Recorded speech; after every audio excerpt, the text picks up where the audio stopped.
복종이란 건 사실 자발성이 없는 거예요. 그렇죠? 시키는 대로 이유를 달지 않고 따르는 것이 복종이에요.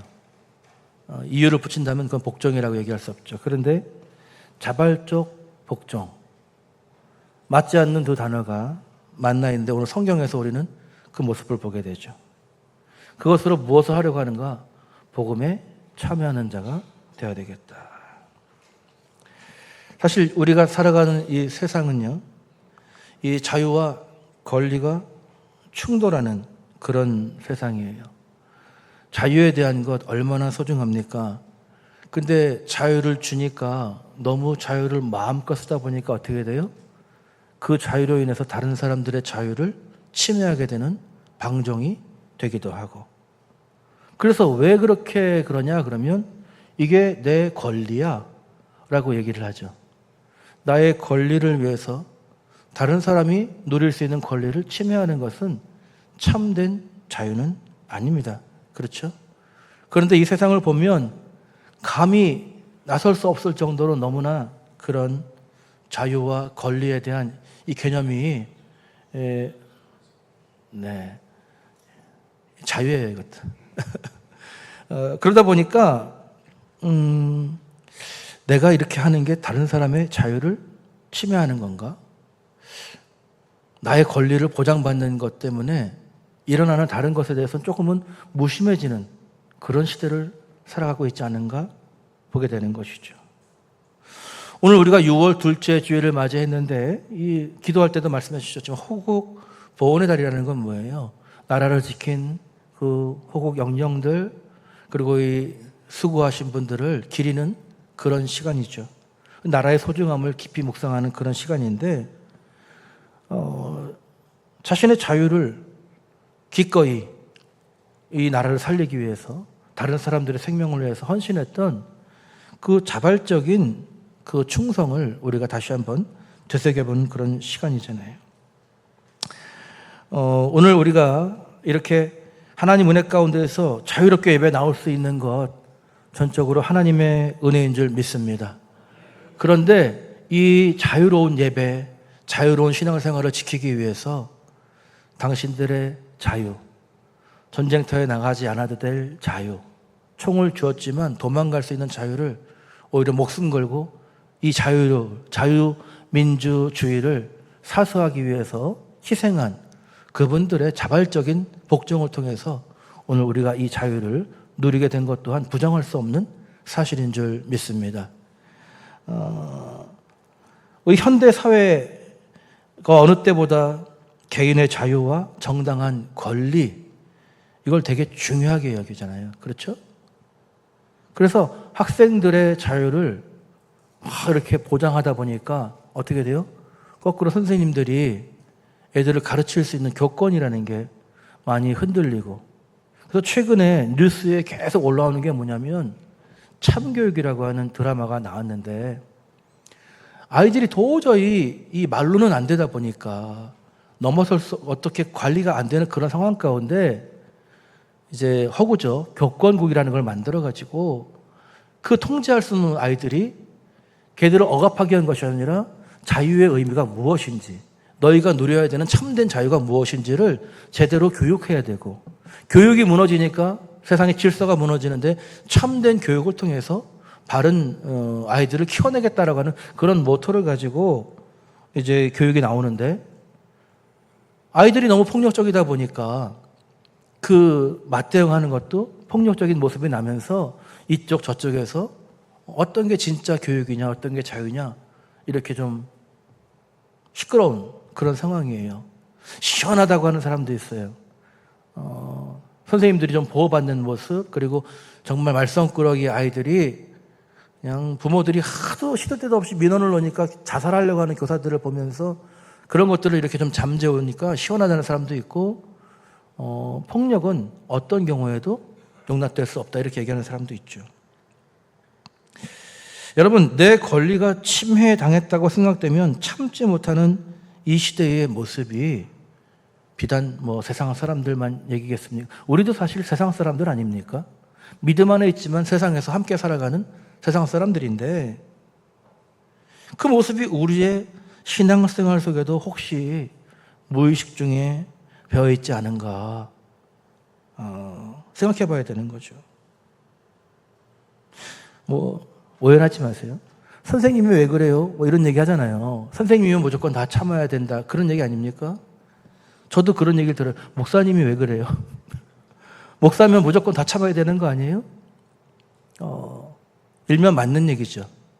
그러나 도가 넘게 하면 사람으로서는 참기 어려울 수도 있잖아요. 제 입장을 얘기하는 게 아니라 서로 상대적이라는 얘기를 하는 거예요. 그 위치라는 것 때문에 선생님들이 무조건적으로 참고 무조건적으로 있는 것이 애들을 정말 위한 것인가? 아니요. 교사들이 아이들이 폭력이 나오니까 두려워서 참다 보니까 어떻게 되냐면 오히려 왕따를 당하고 교사가 아이들을 가르칠 수 있는 선량한 아이들도 가르치지 못하는 그런 모습을 보면서 참는 게 다가 아닌가 하는 생각을 해보게 되는 거죠. 제가 안 참겠다는 얘기가 아니에요. 그러니까 교육이라고 하는 것이, 입장이라는 것이 자기 입장에서 다 얘기를 하다 보면 부딪힐 수밖에 없다는 거예요. 사실 우리는 내가 누려야 될 예수 그리스도 안에서 우리는 뭘 받았어요? 자유를 받았잖아요. 참된 자유함을 받았는데 이 자유를 누리는 우리의 삶이 정말 그 자유함으로 가득 찬 삶이 오히려 다른 사람의 자유, 다른 사람의 권리를 침해하게 되면 어떻게 될까? 라고 하는 것을 의식을 좀 할 수 있어야 된다는 거죠. 예수 그리스도께서 당신이 우리를 위해서 십자가에 생명을 내어주심으로 자유를 주셨는데 본인이 자유를 누림으로 자유를 주셨나요? 본인이 스스로 종이 되어서 재물이 되어서 죽으셨을 때 우리가 자유를 얻었다라고 하는 것, 이것을 우리가 먼저 기억해야 될 줄 믿습니다. 오늘 성경을 보면 이 완벽한 자유를 누리게 된 한 사람이 있는데 누구냐면 바울이에요. 바울 사도. 바울 사도가 자기는 완전한 자유자다라고 선언을 하면서 동시에 이상한 역설적인 이야기를 하는데 뭐냐면 나는 그러나 종이다. 난 자유인인데 그런데 스스로 모든 권리와 자유를 내려놓고 기꺼이 좁고 험한 길, 종이 되는 길을 나는 선택했다라고 이야기를 하는 거예요.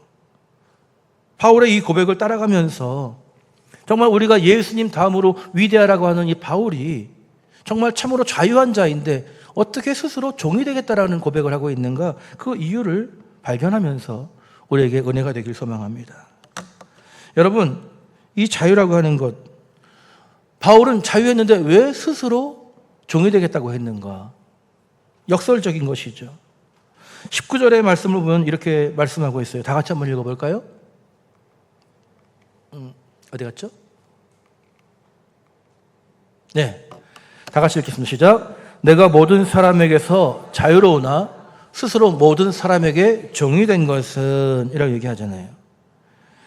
이 복음 안에서 어떤 권력이나 율법에도 얽매이지 않는 완전한 해방을 얻었어요. 그 자유자라는 것이죠. 모든 사람에게 자유롭다는 것이 뭐예요? 빚진 게 없어요. 그들에게 갚을 것도 없고, 그리고 정말 얽매일 것이 없는 그런 나는 신분으로나 신앙적으로나 또 예수 그리스도의 그 은혜 안에서 죄에 대해서도 그렇고 자유한 사람이다. 그런데 스스로 모든 사람에게 종이 되었다라고 본인이 고백하잖아요. 아니, 자유하다면서 왜 스스로 종이 된다는 거냐 이거죠. 자유한 자라고 하는 것이 엘유테로스라고 하는 거예요. 엘유테로스. 그러니까 어떤 권력이나 율법에도 얽매이지 않은 완전한 해방을 얻은 그런 자유한 사람의 신분을 이야기하는 것입니다. 그런데 곧 이어서 자신은 뭐라 그러냐면은 에돌로스라고 하는데, 여러분 둘로스라는 얘기 좀 들어보셨죠? 종을 얘기할 때 둘로스라고 하거든요. 둘로스 찬양단 이런 거 있잖아요. 근데 에돌로스라고 하는 건 뭐냐면 거기에 능동적인 의미가 포함되어 가지고 스스로 종이 되었다라고 얘기하는 것. 그게 바로 에돌로스라고 하는 표현이거든요. 스스로 결단해서 종의 위치로 내려가는 능동적인, 다시 말하면 자발적인 복종을 본인이 결단했다는 것이거든요. 누군가에 의해서 강제로 종이 되는 것이 아니라 스스로 결단해서 종의 위치로 내려가는 능동적인 복종을 결단했다는 것이죠. 여러분, 이 역설적인 일은 구약에 있는 모세에게서도 발견이 되는데 히브리서 11장에 보니까 모세가 애굽 왕궁의 특권과 지위를 스스로 거절했다. 그리고 도리어 하나님의 백성과 함께 고난받기를 선택했다라고 증언하고 있습니다. 이 모세의 그 왕자의 자리를 누군가 강제로 빼앗은 것이 아니라 장차 주실 그 영원한 상급을 바라보면서 스스로 하나님 백성의 삶을 선택했던 것이죠. 여러분, 우리가 며칠 전에 묵상했던 말씀 가운데 그런 거예요. 창세기에서 요셉이 죽을 때에 나중에 하나님께서 약속의 땅으로 인도하실 때 내 유고를 가지고 올라가라 유언했잖아요. 그렇죠? 그때 설교하면서 그 말씀 드렸어요. 이 유골은, 이 요셉의 관은 이스라엘 히브리 민족들에게 말하지 않아도 돌아갈 곳이 있음을 이야기하는 말없는 설교가 되었을 것이다 라고 나눴었단 말이죠. 그러니까 이 모세의 부모도 아이들을 다 물에 빠뜨려 죽여야 됐지만 역청을 엮어가지고 바구니에서 살렸잖아요.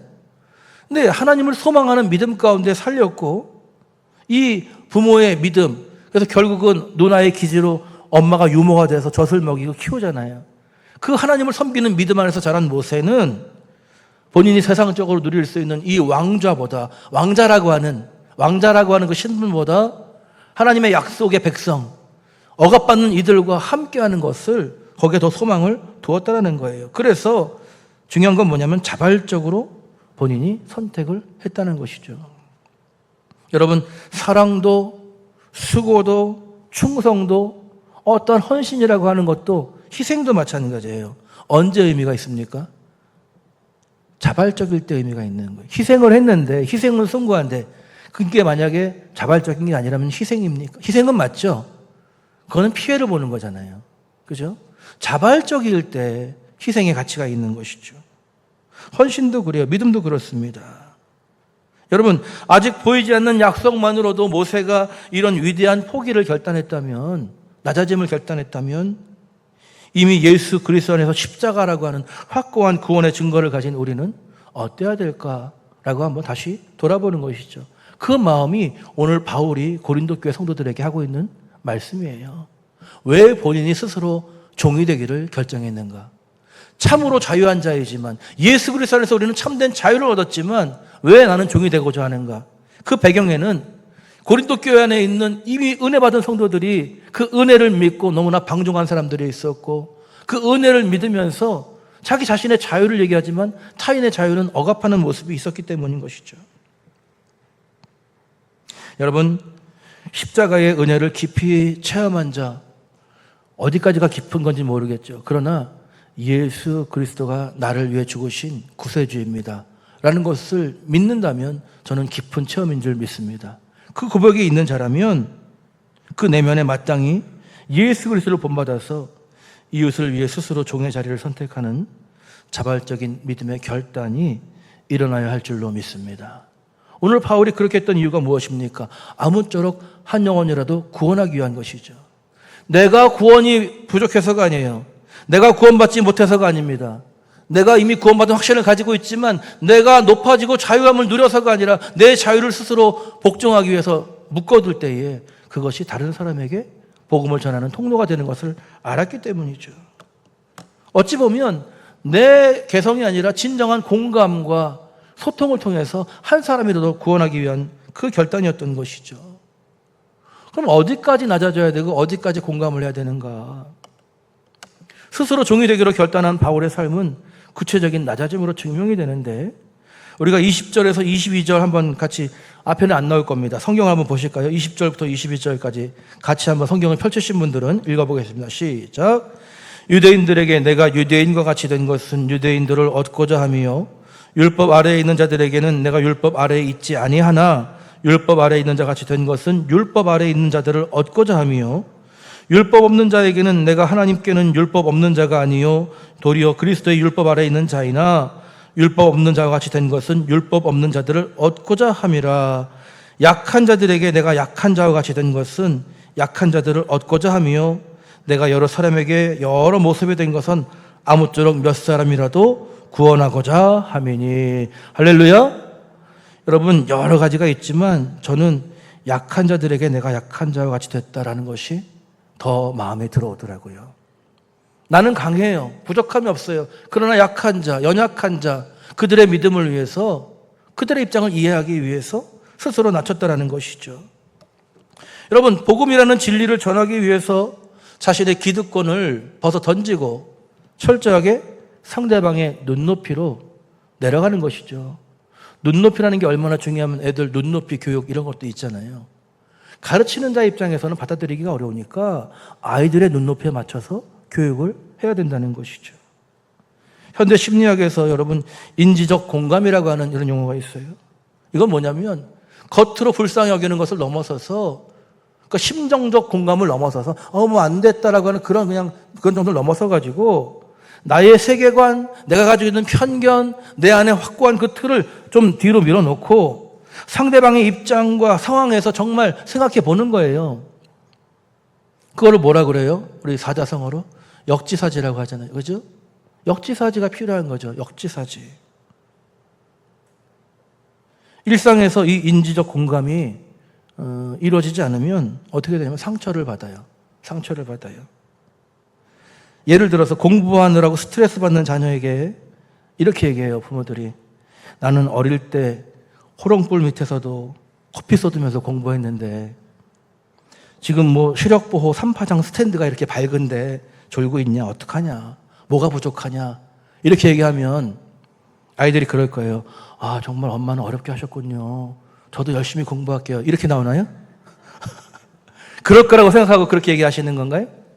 우리가 옛날 과거를 가지고 얘기하면 애들이 정말 어머 그때 6.25 때는 너무나 힘드셨을 텐데 이렇게 고마워요. 이렇게 얘기하던가요? 왜 옛날 얘기하고 있어요? 막 이러잖아요. 공감이 안 되는 공감이. 철저하게 뭐예요? 나의 관점, 내 경험, 내 시각에서 얘기하니까 지금 애들이 공감이 안 되니까 저건 지 위에서 얘기하는데도 저렇게 들을 줄도 모르고 이것까지도 또 부모의 입장인 거예요. 응? 자녀의 두려움. 책상 앞에 앉아있지만 할 게 너무 많아요. 그리고 열심히 했지만 경쟁에서 앞설 자신감이 없어. 너무나 열심히 하는 애들이 많다 보니까 앉아있으면서 공부를 안 하지만 스트레스가 막 밀려오고 있는데 그 입장을 생각 못 해보고 도대체 뭐가 부족하냐. 마치 밥 먹여주고 옷 입혀주면 다 해준 것처럼 뭐가 부족하냐고 핀잔하잖아요. 거꾸로 좀 생각해 볼게요. 여러분, 집안에 화장실이 있은 지가 그렇게 오래됐습니까? 그렇게 오래되지 않지 않았어요? 밖에 나가서 저도 어렸을 때 진짜 어렴풋이 생각해 보니까 공중변소가 있었어요.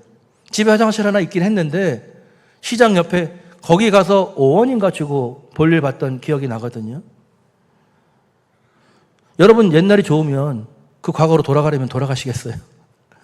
볼일 볼 때마다 집 밖으로 나가가지고 공중변소 가서 돈 내고 보던 그 시절로 가려면 가겠냐고요. 안 갈 거잖아요. 근데 왜 우리의 과거를 가지고 지금 세대들에게 이야기하느냐? 그런 거죠.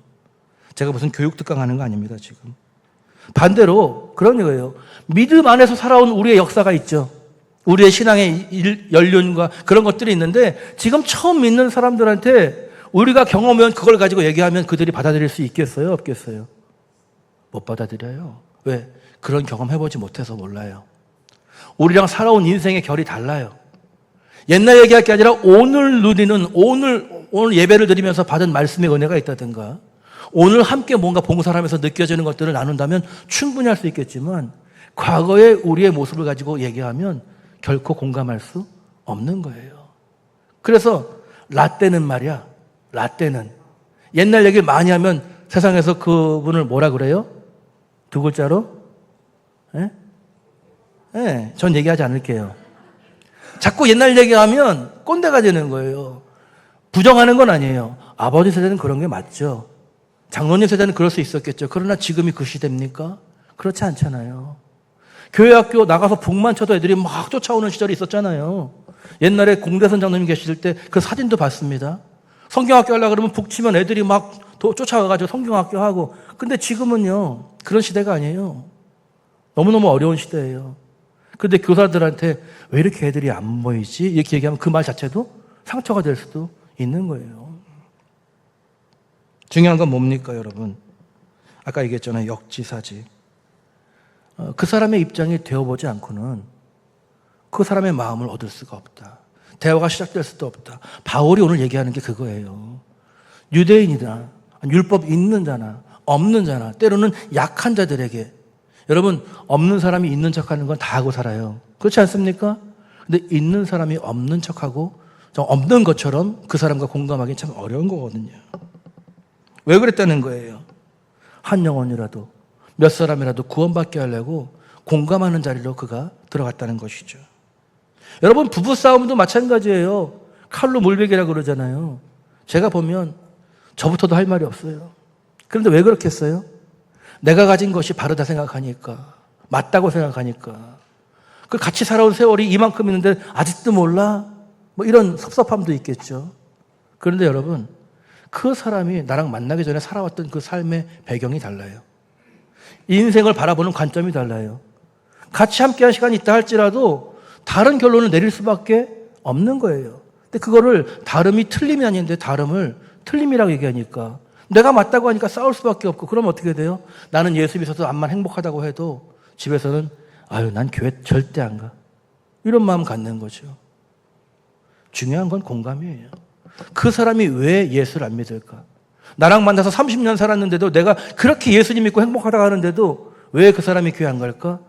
왜냐면 예수 믿어 행복한 나와 사는 게 행복하지 않은 거예요. 너가 예수 믿는 것 때문에 나는 불행하다, 이런 마음 갖는 거죠. 왜요? 우리가 정말 예수님처럼 그 사람 마음으로 다가가서 이해하려고 하지 않았기 때문인 거죠.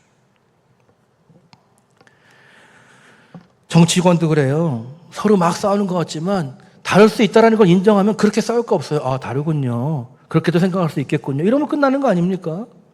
왜 내가 꼭 내 거를 고집하려고 그러냐 이거죠. 다를 수도 있는 건데. 일본하고 우리나라하고 왜 여전히 화해가 안 되는 거예요, 여러분? 동일한 시대를 살았어요. 근데 그들과 우리가 겪은 경험이 다른 거예요. 그들은 우리를 가르치면서 군림하면서 세월을 보냈고, 우리는 그들에게 뺏기면서 수탈당하면서 세월을 보냈어요. 그들은 우리 때문에 대한민국이 잘 살게 되지 않았냐, 뭔가 개방되지 않았냐, 신문물 들어오지 않았냐 얘기하지만, 우리는 뭐예요? 너네 아니었으면, 우리 뺏기지 않았으면 더 잘 살 수 있었어. 같은 세월을 바라보지만 정확하게 그것을 바라보는 마음은 틀린 거죠.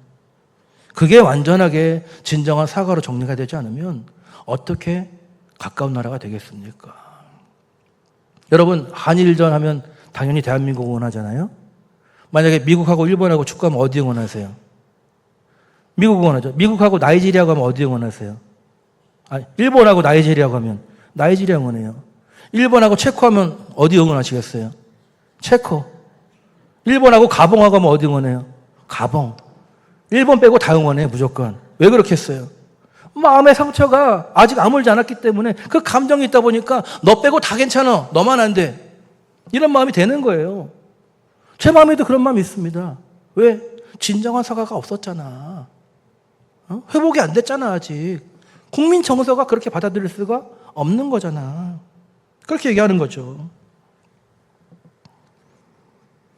여러분, 내 중심으로 생각하면 허물어질 수 있는 벽은 없어요. 화해의 가능성은 없습니다. 나를 내려놔야 돼요. 바울은 지식적으로 누구보다 대단한 지식이 있는 사람이었고, 신앙적으로도 영성은 누구보다 깊었어요.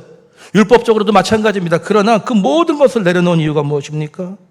아무쪼록 몇 사람이라도 구원받게 하고, 이 영광적인 자발적인 복종 끝에 무엇이 있었는가? 23절의 말씀이죠. 네? 23절 무엇이죠? 내가 복음을 위하여 모든 것을 행함은 복음에 참여하고자 함이라. 내가 내게 있는 그 모든 것을 행했던 것, 뭐죠? 오늘 말씀을 보면은 내가 낮아지고 여러 사람에게 나를 따르라는 것이 아니라 내가 그들의 비유를 맞추면서 그들을 이해하면서 갔던 것은 다 복음에 참여하기 위한 것이다. 복음에 참여한다는 게 뭐예요, 여러분? 그것은 내가 구원받았다, 이걸로 끝나는 단순한 이야기가 아닙니다. 복음에 참여한다라고 하는 것은 영혼 구원받았을 뿐만 아니라 이 구원을 위한 예수 그리스도의 사역에 동참하는 것, 그것이 복음에 참여하는 자입니다. 믿으십니까? 그러면 내가 구원받은 확신을 넘어서서 나를 통해서 주님 주신 그 복음의 사명을 가지고 다른 이들이 함께 영광스러운 구원의 자리까지 나아갈 수 있도록 쓰임받는 것, 그렇게 충성하는 것, 그것이 복음에 참여하는 자이죠.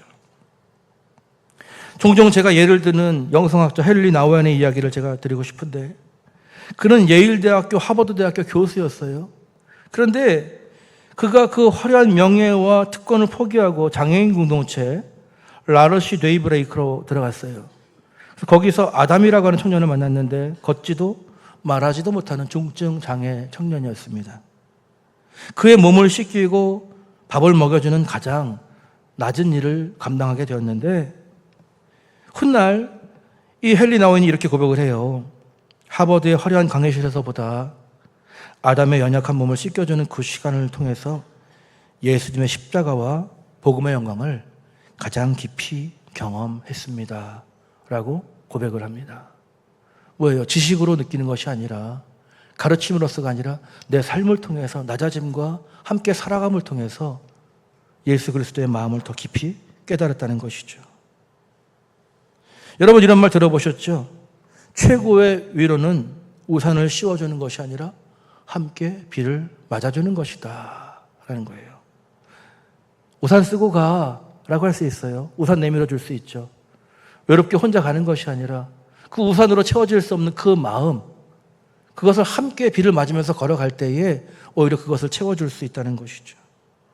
여러분, 진정한 복음의 역사는 너의 편안함을 누리면서 되는 것이 아니라 그것을 포기하고 기꺼이 밖으로 나가서 연약한 이웃과 함께 비를 흠뻑 맞을 때, 그때 일어나는 거예요.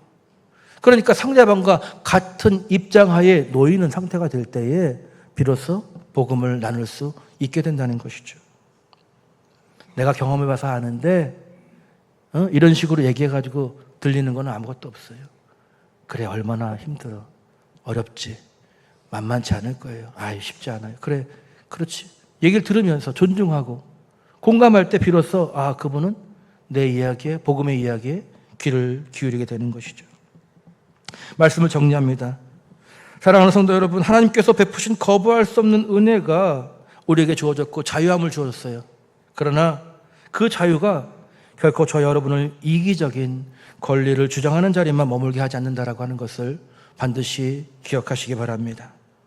나의 정당한 권리와 나의 기호, 주장 이런 것들을 십자가 앞에 조용히 내려놓을 때, 복음 안에서 허락된 자유를 나를 위해 쓰는 것이 아니라 이웃을 살리기 위해서 기꺼이 자발적으로 종이 되는 그런 바울의 결단이 우리의 결단이 될 때에, 나의 고집을 꺾고 이웃의 비를 함께 맞아주는 모습이 될 때 비로소 열리지 않았던 우리 가정 가운데, 우리 자녀들에게, 우리 이웃들에게 복음의 능력이 전해지고, 나는 낮아지지만 나는 그들과 함께 복음 없는 자처럼, 믿음 없는 자처럼 그렇게 함께하려고 내려갔을지 모르지만 그 낮아짐을 통해서 주님께서 여러분을 올리시는 놀라운 영광의 은혜가 임하게 될 줄 믿습니다. 이 거룩한 복음의 역사에 기쁘게 동참하는 참된 믿음의 성도들이 되시기를 주님의 이름으로 축원합니다.